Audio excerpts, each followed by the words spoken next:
Hello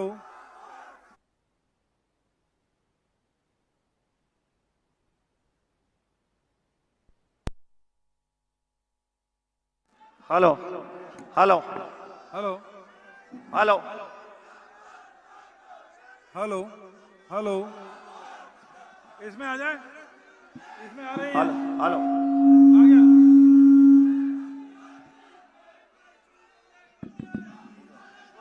hello दोस्तों, आपको पता है पिछले 5 साल में मुकेश अग्निहोत्री जहां भी गया वहां बिजली साथ में गई। जहां पे भी मैं गया पूरे प्रदेश में, आप इस बात के गवाह हैं।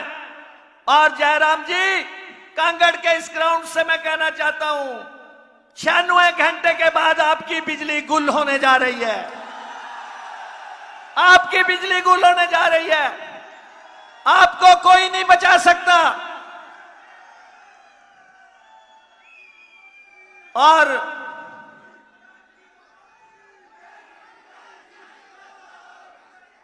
हिमाचल प्रदेश के विकास पे एक एक ईंट पे कांग्रेस पार्टी का मोहर लगी है। सुनो यार, कुछ बात नहीं है। 96 घंटे के बाद मित्रा दा ना चलदा, मित्रा दा ना चलदा। सारे हिमाचल प्रदेश में कांग्रेस की सरकार, आपकी सरकार, क्या आप 65,000 करोड़ के खजाने की चाबी कांग्रेस पार्टी को देने को तैयार हैं? 65,000 करोड़ के खजाने की चाबी कांग्रेस पार्टी को देने को तैयार हैं? क्या आप 65,000 करोड़ के खजाने की चाबी का संरक्षण प्रियंका गांधी जी को देने को तैयार हैं? दोस्तों, समय अवधि समाप्त हो गई। हमने विकास किया, हमने कल्याण किया, हमने की। आपने प्रदेश में देखा, अगर सबसे लंबा पुल हिमाचल प्रदेश में बना तो वो हमने यहां बना के तैयार किया। जिस दिन राहुल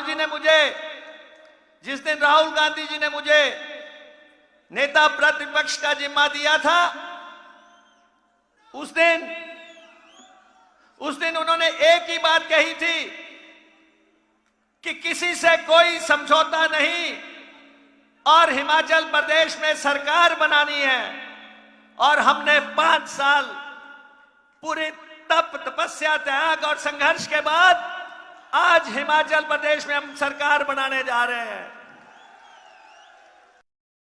पैसे आ रहे हैं, आज एम्बुलेंस में शराबें ढोई जा रही हैं, आज यूपी के 35 एमएलए इस कॉन्स्टिट्यूएंसी में बैठाए हुए हैं।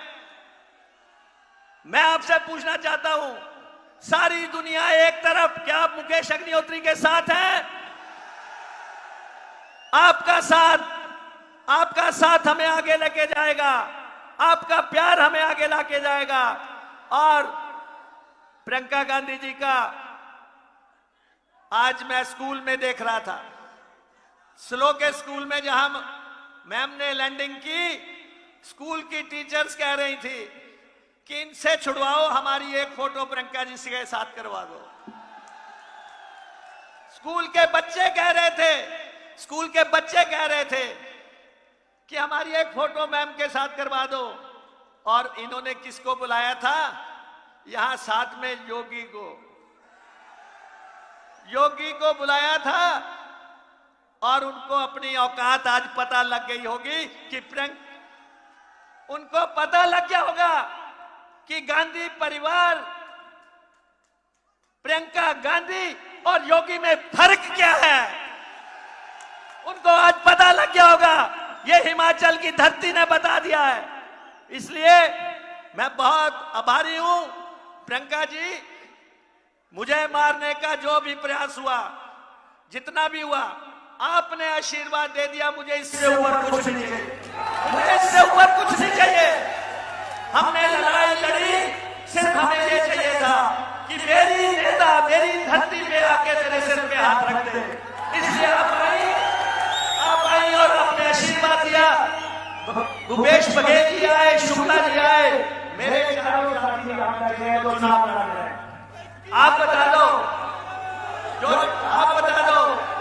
पंजे का निशान मुकेश अग्निहोत्री पांचवी बार पांचों एमएलए के साथ ये होने जा रहा है। इसलिए मैं आप सबका बहुत आभारी हूं कि आप आए इस रैली में और आपने पूरे हिमाचल को संदेश दे दिया कि हिमाचल प्रदेश में 2/3 लोगों से सरकार बनाएंगे। आपका बहुत बहुत धन्यवाद। बोलो प्रियंका गांधी, प्रियंका गांधी, राहुल गांधी,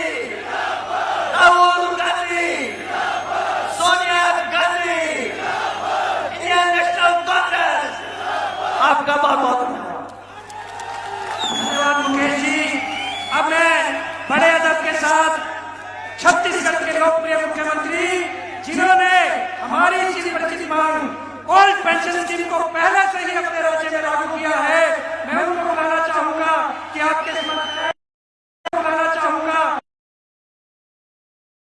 स्कीम को पहले से ही अपने राज्य में लागू किया है, मैं उनको बुलाना चाहूंगा कि आपके समक्ष आए और आपको संबोधित करें। आदरणीय भूपेश बघेल जी करने आई हमारी नेता श्रीमती प्रियंका गांधी जी, यहाँ के प्रभारी भाई राजीव शुक्ला जी, कांग्रेस विधायक दल के नेता भाई मुकेश अग्निहोत्री जी, एआईसीसी के सभी आदरणीय सचिवगण, ऊना जिले के विधानसभाओं के प्रत्याशी आदरणीय सतपाल रायजादा जी, सुदर्शन बबलू जी, देवेंद्र बुट्टो जी,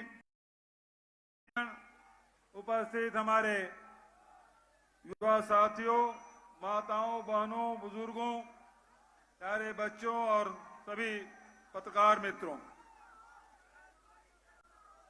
यह भूमि देवभूमि है।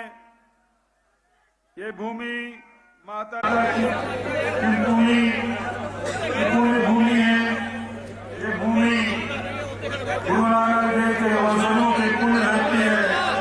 मैं इस धरती को प्रणाम करता हूँ और आप सभी को प्रणाम करता हूँ।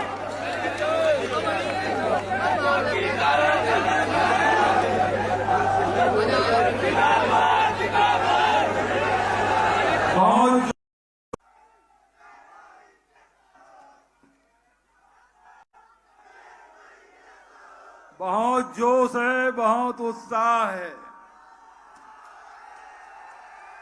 और ये उत्साह ये बता रहा है कि 96 घंटे बाद जो वोटिंग होगी और उसका जो रिजल्ट 8 दिसंबर को आएगा, वो दिशा आपने पहले तय कर दी है। इसलिए मैं आप सबको प्रणाम करता हूं। थोड़ा जोश बचा के रखिए। अभी प्रियंका जी आपको संबोधित करने वाली हैं, उसके लिए आप जोश पूरा बचा के रखें। आदरणीय साथी यहां आए थे और उन्होंने घोषणा की थी स्वास्थ्य सुविधाओं को देखते हुए पीजीआई के सैटेलाइट सेंटर की घोषणा, हाईवे बनाने की घोषणा की गई थी, एक भी नहीं बना। ऊना हमीरपुर रेल लाइन की घोषणा उन्होंने की थी, वो घोषणा ही रह गया।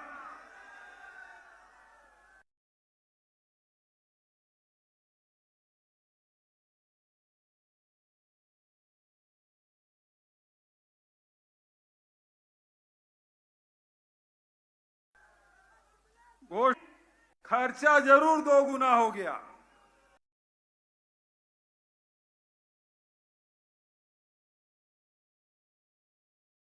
करने की बात कही थी, आए 2 गुना हुआ नहीं, खर्चा जरूर 2 गुना हो गया।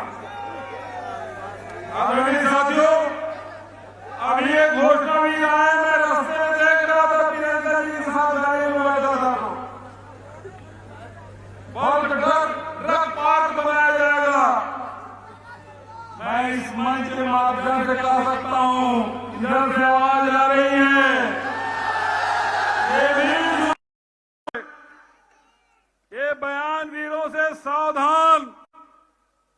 घोषणा वीरों से सावधान। इन बयान वीरों ने, ये वीरों की धरती, हमारी माताएं बहनें बैठी है, ऐसे सपूत पैदा किए जो देश की सीमाओं की रक्षा में अपने प्राणों की आहुति दी। उन माताओं, लेकिन उनके साथ भी छल हुआ। वो ये घोषणा वीर, बयान वीर, अग्निवीर ले आए।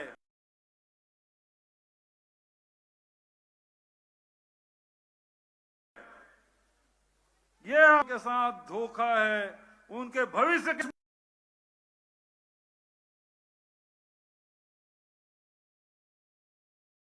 में कि आदमी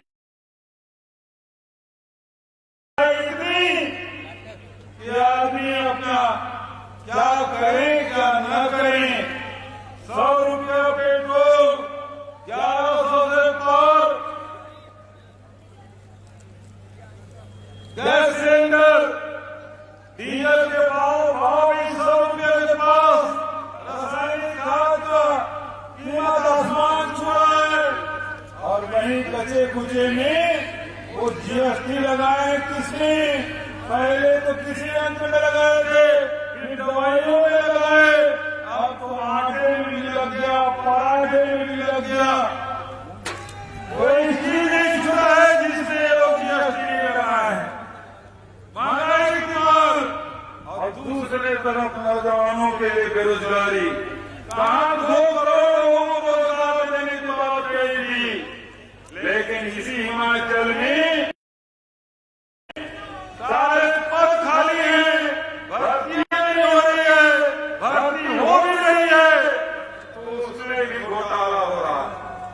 कभी पेपर लीक हो जाता है, कहीं पद बेचे जा रहे हैं।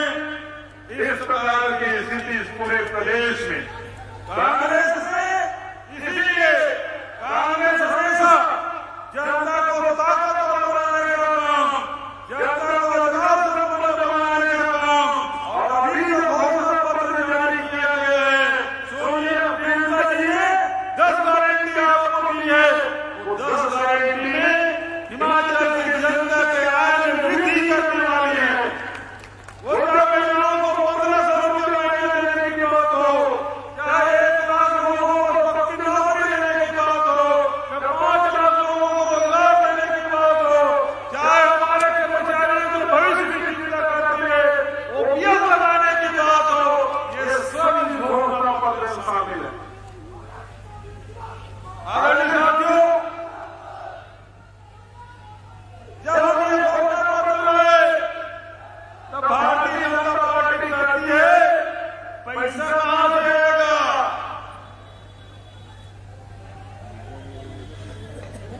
मोदी जी से पूछा जाता है पैसा कहां से आएगा, शुक्ला जी से पूछा जाता है पैसा कहां से आएगा, पैसा कहां से आएगा। शुक्ला जी से पूछा जाता है पैसा कहां से आएगा। हमारे रायजादा शर्मा जी सब हमारे प्रत्याशी हैं, उनसे पूछा जाता पैसा कहां से आएगा। मैं आपको बताता हूं, मैं छत्तीसगढ़ में जब हम चुनाव हो रहा था, यही नवंबर का महीना था, तब राहुल गांधी जी हमारे नेता छत्तीसगढ़ आए। उन्होंने कहा किसानों का कर्ज माफ होगा, हमारे यहाँ धान उत्पादन होता है, तो उन्होंने कहा 2500 रुपया में खरीदा जाएगा। उन्होंने कहा कि 400 यूनिट तक के बिजली बिल आधा दिया जाएगा। यहाँ 300 बिजली बिल मुफ्त देने की बात है, हमने 400 यूनिट तक के बिजली बिल आधा किया। तब यही भारतीय जनता पार्टी के लोग बोलते थे हम 15 साल से सत्ता में हैं, हमने तो किसानों से 300 रुपया बोनस बोलते थे हम 15 साल से सत्ता में हैं, हमने तो किसानों से 300 रुपया बोनस देने की बात की थी, वो नहीं कर पाए, कांग्रेस साहस कर पाई। मैं आपको बताना चाहता हूं, छत्तीसगढ़ की जनता ने हमें जिताया। राहुल जी ने तो मुझे कहा था कि 10 दिन में ऋण माफ करना। राहुल जी हमारे शपथ में आए थे, मनमोहन जी शपथ ग्रहण में आए थे, उनको एयरपोर्ट छोड़े, वो दिल्ली के लिए उड़े, हम मंत्रालय गए। 10 दिन नहीं लगा साथियों, 10 घंटे भी नहीं लगे, 2 घंटे के भीतर में 19 लाख किसानों के 9,500 करोड़ रुपए हमें माफ किया। आज 14 साल है, 14 साल है किसानों के धान 2500 क्या, इस साल 2640 रुपए हम खरीद रहे हैं। 2640 रुपए पड़ रहा है उनको। ये लोग आते हैं तो बड़े उद्योगपतियों के कर्जा माफ करते हैं, कांग्रेस आती है तो किसानों के साथ खड़ी होती है। ये कांग्रेस है। तो आदरणीय साथियों, आज प्रियंका गांधी ने आपको वचन दिया है कि 10 दिन नहीं, पहले ही कैबिनेट में ओपीएस भी लागू होगा और 1 लाख पक्की नौकरी भी दी जाएगी। उसकी घोषणा के उसका फैसला लिया जाएगा। तो आदरणीय साथियों, मैं आपके और प्रियंका जी के बीच ज्यादा देर न रहते हुए यही कहना चाहता हूं, तो आदरणीय साथियों, मैं आपके और प्रियंका जी के बीच ज्यादा देर न रहते हुए यही कहना चाहता हूं, जब छत्तीसगढ़ में हमने जो राहुल जी के सारे वादों को पूरा किया है, तो मैं विश्वास दिलाता हूं, प्रियंका जी के जो वादे आपसे जो उन्होंने किया या अभी करेंगी, आपके उत्साह नमन करते हुए आपने बहुत नारा लगा लिया। अब मेरे साथ भी आप नारा लगाएं। लगाने के लिए तैयार हैं? सभी तैयार हैं? हमारी माताएं बहनें तैयार हैं? हमारे पीछे सब साथी सब तैयार हैं?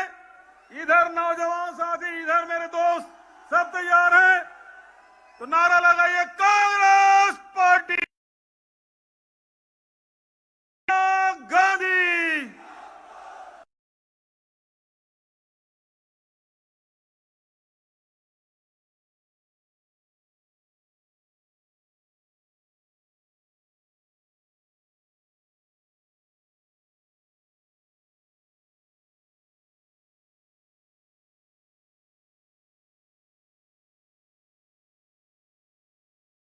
जिंदाबाद, सुदर्शन बबलू जिंदाबाद, देवेंद्र भुट्टो जिंदाबाद।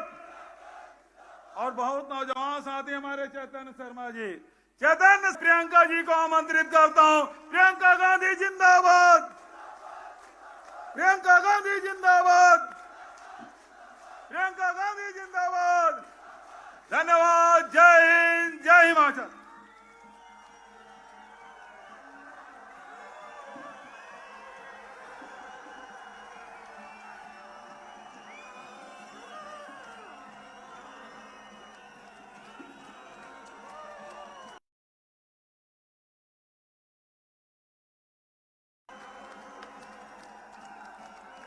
सबसे पहले तो मैं आप सबको धन्यवाद देना चाहती हूँ। आज काफी गर्मी है और आप इतनी देर से इंतजार कर रहे हैं, इतना उत्साह है। आप सबसे पहले तो मैं आप सबको धन्यवाद देना चाहती हूँ। और काफी गर्मी है और आप इतनी देर से इंतजार कर रहे हैं, इतना उत्साह है आपके, इसलिए आप सबके बहुत बहुत आभारी हूँ। श्री भूपेश बघेल जी, श्री राजीव शुक्ला जी, श्री प्रताप सिंह बाजवा जी, श्री मुकेश अग्निहोत्री जी, श्री सतपाल रायजादा जी, श्री सुदर्शन बबलू जी, श्री देवेंद्र भुट्टो जी, श्री चैतन्य शर्मा जी, श्रीमती जनाब चंदेल जी, श्री छतर सिंह ठाकुर जी और सेवा दल के अध्यक्ष श्री अनुराग शर्मा जी, आप सबका इस सभा में बहुत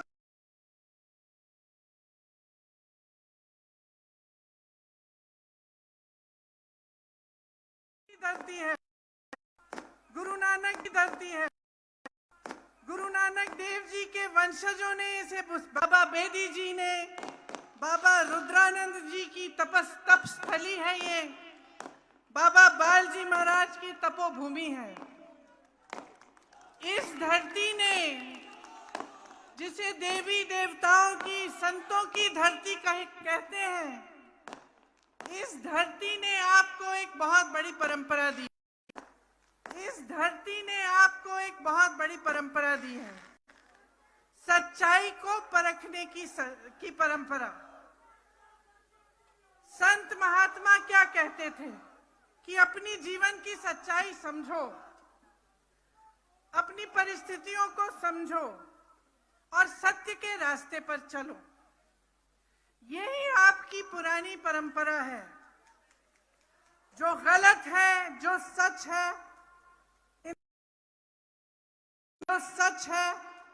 इन दोनों को पहचानने की परंपरा।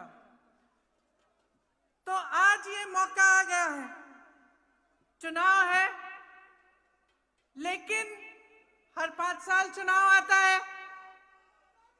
इस चुनाव में कौन सी बड़ी बात है? ये चुनाव आपका भविष्य तय करने वाला चुनाव है। आप यहां इतनी जोर से नारा दे रहे हैं, जब जब ओपीएस का नाम उठता है आप नारा देते हैं, आप तालियां बजाते हैं। क्यों? क्यों?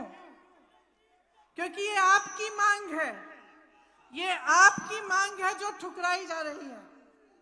अगर ये कांग्रेस के प्रदेशों में ये मांग पूरी हो सकती है, अगर पुरानी पेंशन आपको मिल सकती है कांग्रेस के प्रदेशों में, तो बाकी प्रदेशों में क्यों नहीं मिल रही है? इस सच्चाई को समझिए।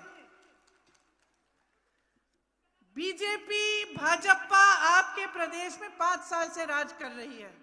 इनके नेता आते हैं, कहते हैं फिर से वोट दीजिए, डबल इंजन की सरकार चलेगी। कहते हैं कि नहीं कहते हैं? बताइए। तो कभी आपने सोचा है कि अभी कह रहे हैं डबल इंजन की सरकार, पिछले 5 सालों में कहां थी? पिछले 5 सालों में क्या नहीं थी डबल इंजन की सरकार? थी ना। क्या हुआ? तेल भरना भूल गए शायद, इंजन में तेल नहीं गया, क्योंकि देश का सारा तेल बड़े दे रहा है। पहचानिए सच्चाई को। आज ये नौजवान जो यहाँ पे खड़े हैं, यहाँ पे खड़े हैं, बताइए कितनों को रोजगार मिला है पिछले 5 सालों में? मिला है आपको रोजगार? नहीं मिला ना। तो सरकार का सबसे पहला कर्तव्य क्या होता है जनता के प्रति? सबसे पहला कर्तव्य क्या होता है जनता के प्रति? नौकरी सबसे बड़ा। क्यों? मेरी बहनें बैठी हुई हैं, आप अपने बच्चों की परवरिश क्यों करते हैं? प्रेम से उनकी देखभाल करते हैं, उनको शिक्षित करते हैं। क्यों? ताकि उनका भविष्य बने, बड़े होकर वो आत्मनिर्भर हो, आपका भी देखभाल करें। इसीलिए ना, तो सरकार का क्या कर्तव्य बनता है आपके प्रति कि आपके जो बच्चे हैं, जिनकी आपने परवरिश की है, जिनको पढ़ाया लिखाया है, उनको आगे बढ़ाएं, उनका भविष्य बनाएं।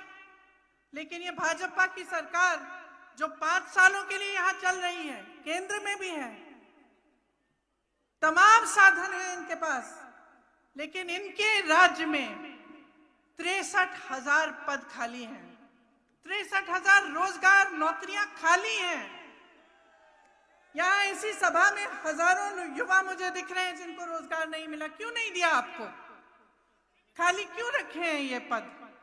जब कांग्रेस कहती है कि पहली मंत्रिमंडल की मीटिंग में ही हम 1 लाख रोजगार देने के लिए हम निर्णय लेंगे, तो इनके नेता क्या कहते हैं?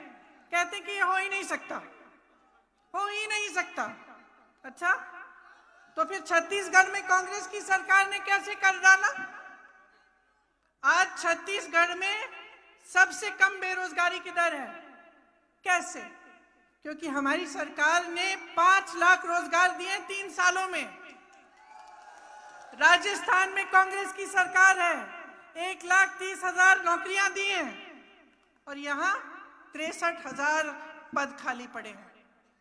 यहाँ के नौजवान परेशान हो गए हैं, शिक्षित हैं, मेहनती हैं और नौकरियां चाह, रोजगार लें, अपने परिवारों की देखभाल करें, पैसे कमाएं, और वो इच्छाएं पूरी नहीं हो रही हैं, इसलिए भटक रहे हैं और नशा फैलाया जा रहा है, लेकिन रोजगार नहीं दिया जा रहा है। ये सच्चाई है यहाँ की कि 30 लाख आबादी है यहाँ युवाओं की लगभग, और 15 लाख बेरोजगार हैं। 15 लाख बेरोजगार हैं, आप हजारों पद खाली रख रहे हैं, आप नौकरियां नहीं दे रहे हैं। यह है सच्चाई। अग्निवीर को देखिए कैसा स्कीम है, आप जानते होंगे। आप माताएं अपने बेटों को भेजते हैं सरहद पे देश की रखवाली करने के लिए, और ये लोग क्या कर रहे हैं, सेना को ठेके पे दे रहे हैं। कह रहे हैं कि सेना की जो भर्ती है वो भी ठेके पे होगी, 4 साल बाद 75% लड़के वापस आ जाएंगे। फिर क्या करेंगे, किसी के ऑफिस में काम करेंगे, कहीं नौकरी ढूंढते हुए भटकेंगे। तो यहाँ के पहले कम से कम 4000 लोग सेना में भर्ती होते थे। अब जो नया नियम आया है उसके जरिए मात्र 400-500 सेना में जा पाएंगे, और उनमें से भी 75% वापस आ जाएंगे 4 साल बाद। आप सोचिए कि इन लोगों की नियत क्या है। बहुत स्पष्ट है, सत्ता में रहने के लिए चुनाव के समय आपके सामने कुछ भी कह डालेंगे, कुछ भी कह डालेंगे, कैसे कैसे बड़े बड़े वादे करेंगे, लेकिन जैसे ही चुनाव चले जाता है आपको भूल जाते हैं। जैसे ये सब बातें खत्म, प्रचार खत्म, जैसे अग्निहोत्री जी कह रहे थे कि हेलीकॉप्टरों में पैसे ला रहे हैं, एम्बुलेंस में शराब आ रही है। अगर ये सच्चाई है तो आप सोचिए कि सबक सिखा दीजिए कि पैसों से चुनाव नहीं जितवाएंगे आप, कि आप अपने भविष्य के आधार पर अपना वोट देंगे। आप शिक्षित हैं, समझदार हैं। अग्निहोत्री जी ने कहा इंदिरा जी ने ये प्रदेश बनाया, लेकिन इंदिरा जी हमेशा कहती थी हिमाचल प्रदेश की जनता ने हिमाचल प्रदेश को बनाया है। भरोसा था आप में और आप उन पर भरोसा करते थे। इसीलिए परमार जी जैसे, वीरभद्र सिंह जी जैसे नेता आपको मिले, आप ही की जमीन से उभरे। अग्निहोत्री जी को देखिए, दिन रात आपके लिए एक करते हैं, सुबह शाम आपके लिए काम करते हैं। नेता प्रतिपक्ष हैं, विपक्ष में होते हुए आपकी आवाज दिन रात उठाते हैं।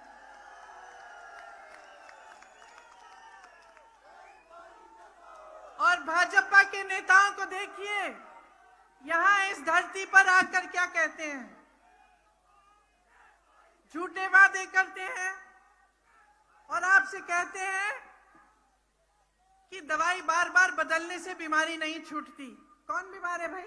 बीमार हो क्या? हिमाचल प्रदेश बीमार है क्या? हिमाचल प्रदेश की जनता बीमार है? देखिए किस नजरिए से आपको देखा जा रहा है, कि आपको बताया जा रहा है कि बीमार हो, दवाई बदलते मत रहो, वही पुरानी दवाई खाते जाओ। ये बताया जा रहा है आपको, समझ लो, गुमराह किया जा रहा है। आज हिमाचल प्रदेश घाटे में है, 70,000 करोड़ का कर्ज है। प्रदेश के 20 निगम और बोर्ड घाटे में हैं। कर्मचारियों को दिवाली का डीए नहीं मिला। एचआरटीसी के कर्मचारियों को अभी तक इस महीने का वेतन नहीं मिला था। लेकिन घोटाले ही घोटाले हैं। कोरोना के समय पीपीई किट में घोटाले हुए, पुलिस भर्ती में घोटाला हुआ, शिक्षक भर्ती में घोटाला हुआ, खनन के तमाम घोटाले हैं। ये स्थिति है और आपसे कहते हैं दवाई मत बदलिए, जैसे कि आप बीमार हैं। इन्होंने क्या परिस्थिति बना दी है हिमाचल प्रदेश के नौजवानों की, हिमाचल प्रदेश के भविष्य की, और खुद कह रहे हैं किसान, बागबान, छोटे व्यापारी सब मुसीबत में हैं। किसी से भी पूछ लीजिए पिछले 5 सालों में क्या आपने तरक्की की, क्या आपका बिजनेस बढ़ा? आपको रोजगार मिला? सब मना करते हैं, किसी की तरक्की नहीं हुई है। तो जब ये असलियत है और असलियत आपके सामने है, आप जी रहे हो इस असलियत को, तो आप इस असलियत को बदलते क्यों नहीं? बदलोगे?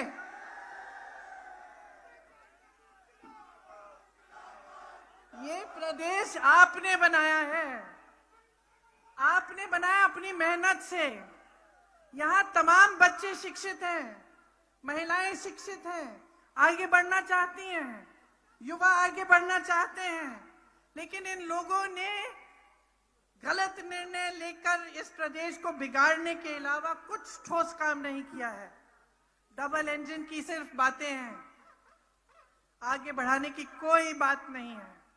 और 5 सालों में जो आपने सहा है, जो आपने देखा है, ये आप अच्छी तरह से जानते हैं।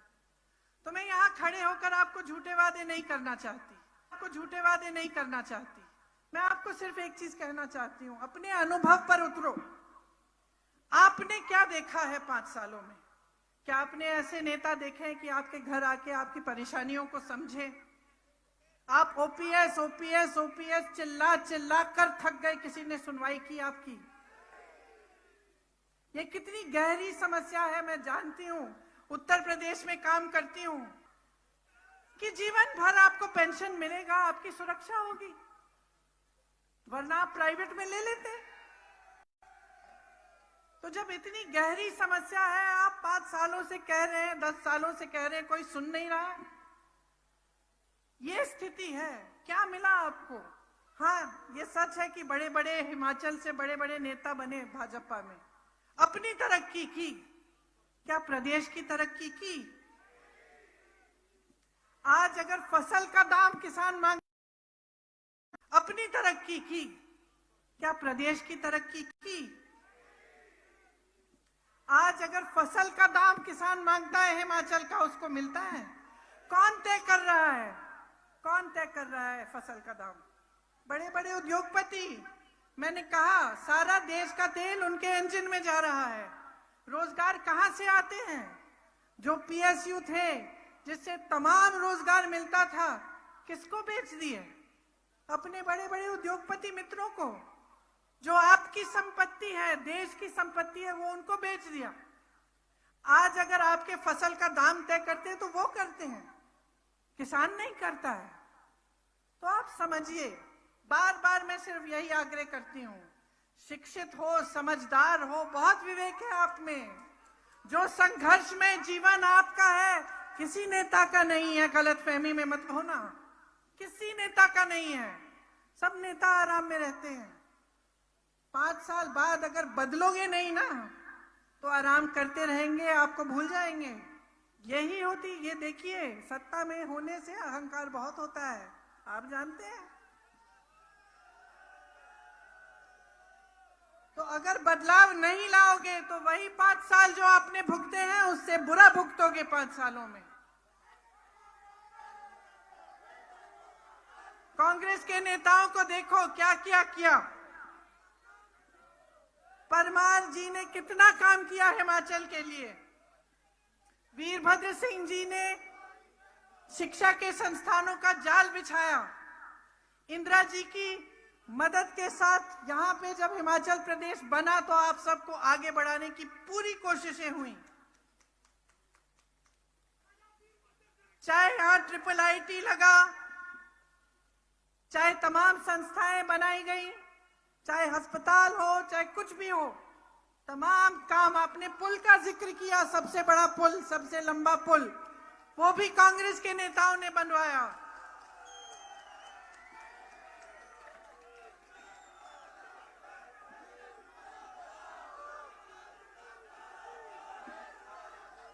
हम आपके लिए काम करके दिखाना चाहते हैं। मैंने कहा कि पहले मंत्रिमंडल की मीटिंग में, मैंने कहा कि पहले मंत्रिमंडल की मीटिंग में 1 लाख रोजगार तय करेंगे, लेकिन 5 सालों में हमारा वचन है कि 5 लाख रोजगार देने का पूरी कोशिश करेंगे। आपने हर घर लक्ष्मी योजना के बारे में सुना होगा। मैं जानती हूं आप कितना मेहनत करती हो। मैं जानती हूं मेरी बहनों, पूरा समाज का बोझ आपके कंधों पर है। आप घर की, आप बच्चों की परवरिश करते हो, मेहनत करते हो, घर में, खेती में, नौकरी करते हो, सब कुछ करते हो। जो महिला नौकरी करती है वो फिर भी घर आकर खाना पकाती है, क्यों आप नहीं करते? हाँ, मम्मी खाना परोस के देती है ना जब घर आते हो। कभी सोचा है कितना मुश्किल जीवन होता है, कितना संघर्ष होता है माताओं का, बहनों का? हम समझते हैं, इसीलिए हम हर घर लक्ष्मी योजना बनाना चाहते हैं, जिससे 1500 रुपए प्रति माह आपको मिलेंगे, आपके खाते में जाएंगे। हर विधानसभा में 4 इंग्लिश की पाठशाला बनाना चाहते हैं। आर्मी से रिटायर होकर आए सर्विसमैन के लिए आरक्षित सभी पदों को भरने की योजना है। यहां कांग्रेस ने कई औद्योगिक क्षेत्र बनाए, उनका विकास कराने का काम हम करना चाहते हैं, रोजगार पैदा करना चाहते हैं। ऊना और आसपास के जो इलाके हैं, यहाँ पर खास आध्यात्मिक टूरिज्म, मतलब स्पिरिचुअल टूरिज्म के केंद्र के रूप में यहाँ को हम विकसित करना चाहते हैं, ताकि जो दर्शन करने आए उसको पूरी सुविधा मिले, लेकिन आप सबको इससे रोजगार भी मिले। ऊना गुरु नानक देव जी की वंशजों की भूमि है। गुरु नानक जी ने सच्चा सौदा का विचार दिया था ना। सच्चा सौदा का मतलब क्या होता है? जिसका है वो उसको मिलना चाहिए। सबसे बड़ी प्राथमिकता गरीबों की होनी चाहिए, जरूरतमंदों की होनी चाहिए, और यही कांग्रेस पार्टी का सिद्धांत है। यही महात्मा गांधी का सिद्धांत था, यही इंदिरा गांधी का सिद्धांत था, और यहाँ मंच पे खड़े हुए जितने भी नेता हैं, यही उनका सिद्धांत है।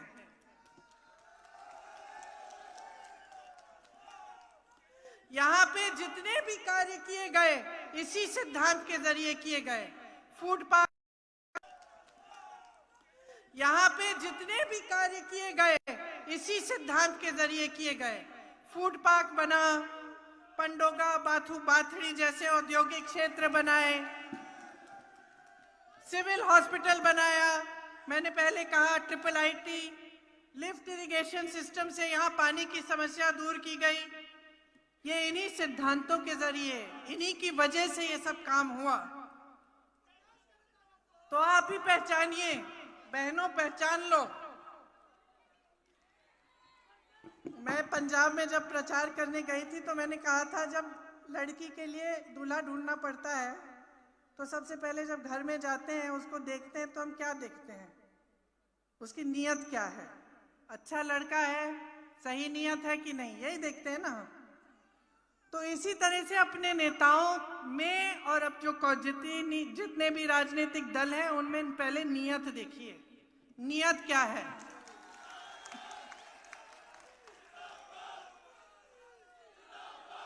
जिस तरह से हमारे सिद्धांत सेवा और समर्पण के हैं, उसी तरह से आज भाजपा का एक ही सिद्धांत है, सत्ता में रहना। बस किसी भी हालत में कैसे भी सत्ता में रहना, यही है। और सत्ता में रहकर जनता को, गरीबों को, जरूरतमंदों को, मिडिल क्लास को भूल जाना, अपने बड़े बड़े उद्योगपति मित्रों को सिर्फ आगे बढ़ाना, उनको विकसित करना। तो ये सारी सच्चाई आपके सामने है। आपको रोजगार देने वाली सरकार चाहिए या रोजगार छीनने वाली चाहिए? रोजगार देने वाली चाहिए, हाँ या ना? पुरानी पेंशन देने वाली सरकार चाहिए या लेने वाली सरकार चाहिए?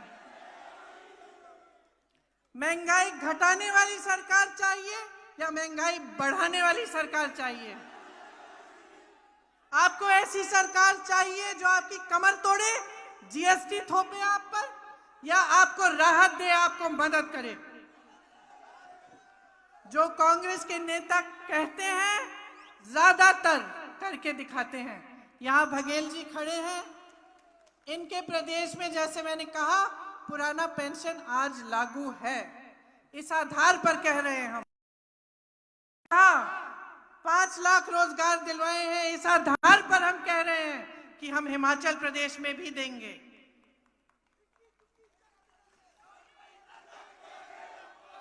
देखिए, जब भी हम ये बातें करते हैं तो छोटे से छोटा भाजपा का नेता लेकर बड़े से बड़े तक कहता है कि नहीं हो सकता, रोजगार बना नहीं सकते, महंगाई कम होगी नहीं, ये जो ओपीएस कह रहे हैं इसके लिए पैसे नहीं है। तो भैया अगर कुछ नहीं कर सकते तो सत्ता में क्यों आए?